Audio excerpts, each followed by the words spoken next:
So our gospel reading is actually from Jeremiah 29, verses 4 to 14. You can find it on page 870. This is what the Lord Almighty, the God of Israel, says to all those I carried into exile from Jerusalem to Babylon. Build houses and settle down. Plant gardens and eat what they produce. Marry and have sons and daughters.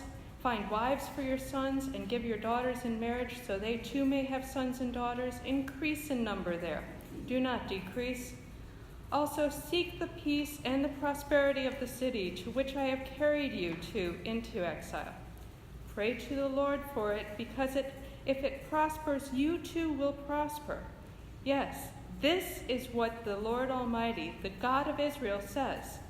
Do not let the prophets and diviners among you deceive you. Do not listen to the dreams you encourage them to have. They are prophesying lies to you in my name. I have not sent them, declares the Lord. This is what the Lord says. When 70 years are completed for Babylon, I will come to you and fulfill my good promise to bring you back to this place. For I know the plans I have for you, declares the Lord. Plans to prosper you and not to harm you. Plans to give you hope and a future. Then you will call on me and come and pray to me, and I will listen to you.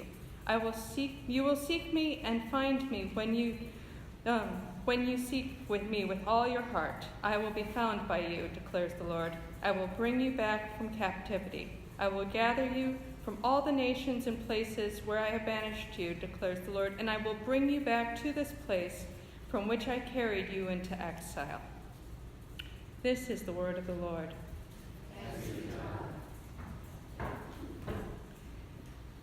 So you probably have noticed a lot of Jeremiah today. This is one of the hardest books to preach from. It has a lot of very colorful imagery that is not always family friendly. It also happens to be my favorite book.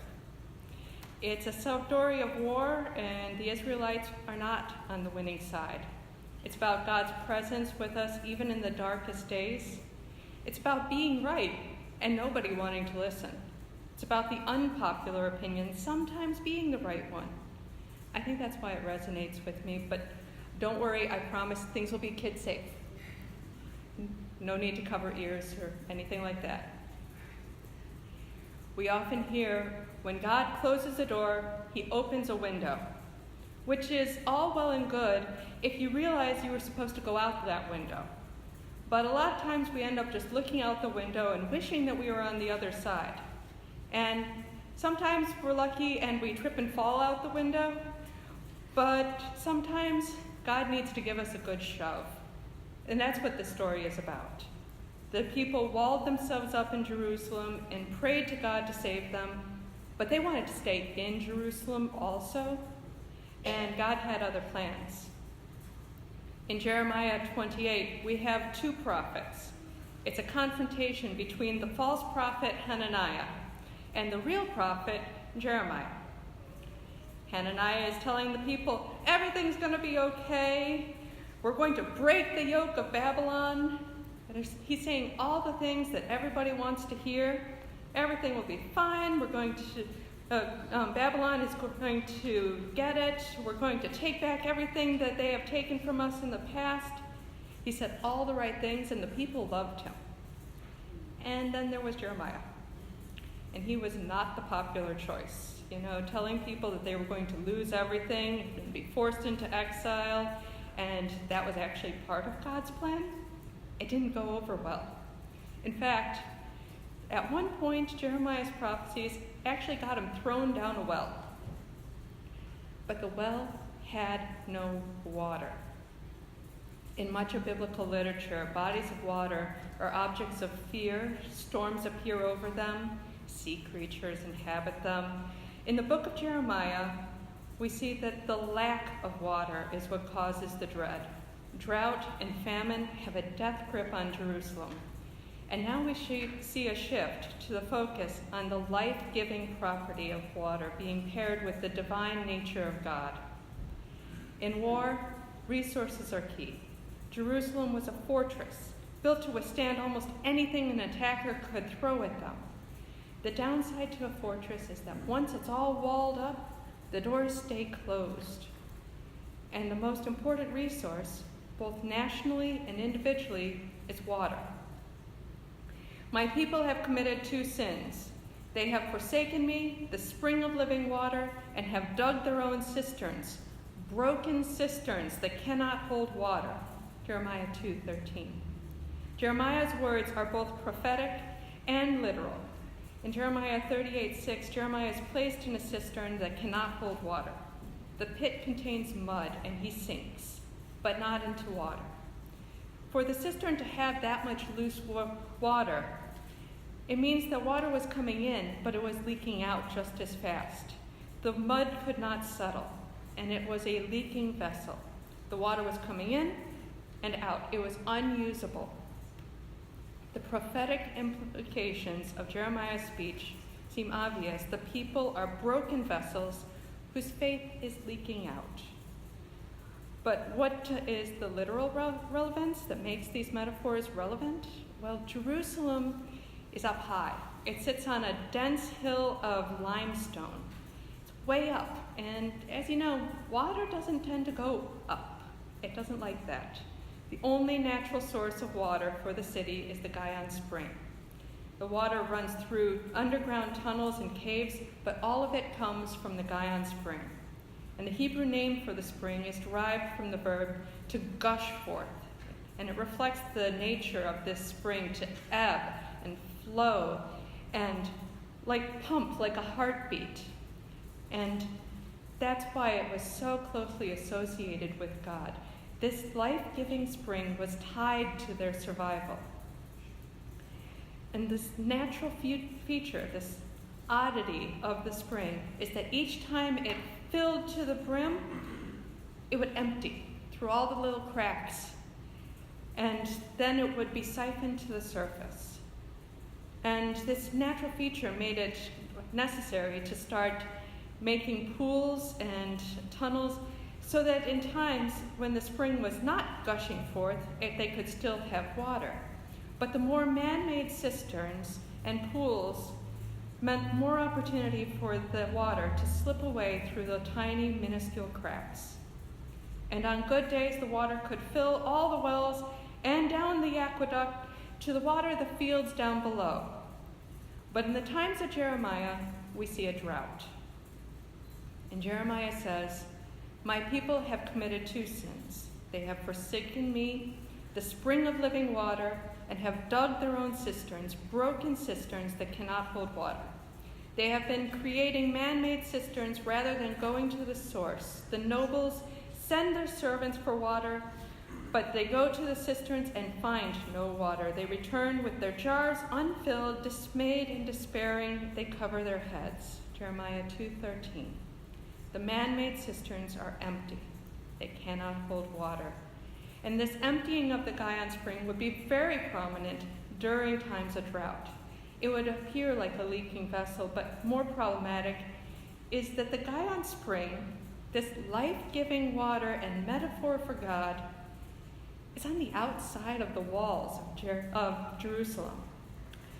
Literally, there is a tunnel that goes under the wall. When they constructed these walls, they put the life-giving spring on the wrong side. The book of Jeremiah is written for an Israel in exile. It was a divergence from tradition. The temple was central to worship. The people of Israel were God's people because of their ties to the land. And what Jeremiah was saying, that they could lose their land, and it was God's will, that was unfathomable. The book of Jeremiah walks through a transition, and not a gentle one, from being the people of the land to being people displaced from the land. And in this kind of transition, where is God? Jeremiah calls God the living water as the only natural spring, and the pulsing spring at that. The Gihon Spring fits the description, and it's on the outside of the wall. The people of the city are building cisterns within the walls, but they are empty. And finally, there's a breaking point. We have a people that can no longer survive within the walls of the fortress. and the man-made aqueducts are dry, and the enemy walked right through them into the city. And at sometimes I really wonder if this was a conquest or a rescue mission. They were starving and dying of thirst, being so certain that God was only with them when they were within the holy city, and that had blinded them to the possibility that God was waiting for them to step out of their comfort zone and interact with others. As the people of Israel, some entered exile, some stayed behind, and the community was divided. There were those that remained and held to the belief that God was just within the walls of Jerusalem. But in Jeremiah's prophecies, God was never tied to within the walls of Jerusalem. The life-giving water was always being imported from across the wall. And no matter how much digging was done within the walls, the water still needed to originate outside. And it was for that reason that it would be all right for the Israelites to go into exile into Babylon. Not only would God follow them there, but God had been in exile from before the story even began. And the priests asked themselves, "Where is the Lord?" Jeremiah 2:8. What do you do when the life-giving water is outside the walls with the enemy? When man tries to create access to the life-giving water and the cisterns run dry? God is not where the people expect God to be. The book of Jeremiah is a comfort to those in exile because it shows a God in exile with them. It shows a God that was already walled off from his people and left on the outside. And although the book of Jeremiah often eludes people with violent imagery and obscure metaphor, it's also a book that had a lot of hope in it. God was not within the walls of Jerusalem that day. He was waiting right there on the other side of the wall, waiting for them to surrender and accept the exile. And when they finally accepted this, God was there. It's an odd but hopeful ending. So, in today's world, our walls are more like firewalls these days, and it's so easy to unfriend and block people that have different opinions than you. We segregate ourselves, and we only hear what we expect to hear, and the sides become more and more entrenched. And then we get into the marketing, and it starts feeding the messages that enable that divide to divide us even further. And sometimes we need to understand, sometimes God is not necessarily on our side of the wall. This mandate given to us in Jeremiah is one of hope. Go, adapt, live with your new neighbors, multiply, prosper. Don't lose your faith in exile, but don't segregate yourself either. You can listen to opposing viewpoints without losing your conviction. Don't demonize a person for having an unfavorable political view. It's honestly not their fault. And really, they have not been able to see the other side. We need to understand that we have these opinions, and regardless of what opinions you have, you are passionate about it out of love. All of this stems from love. We argue because we care. We care so deeply it hurts. But at some point, we have to also listen. And once we listen, we can adapt, we can prosper, we can understand. We are all children of God, regardless of what side of the wall we are on, and that common love we share will guide us, even when we cannot see the way. Thank you.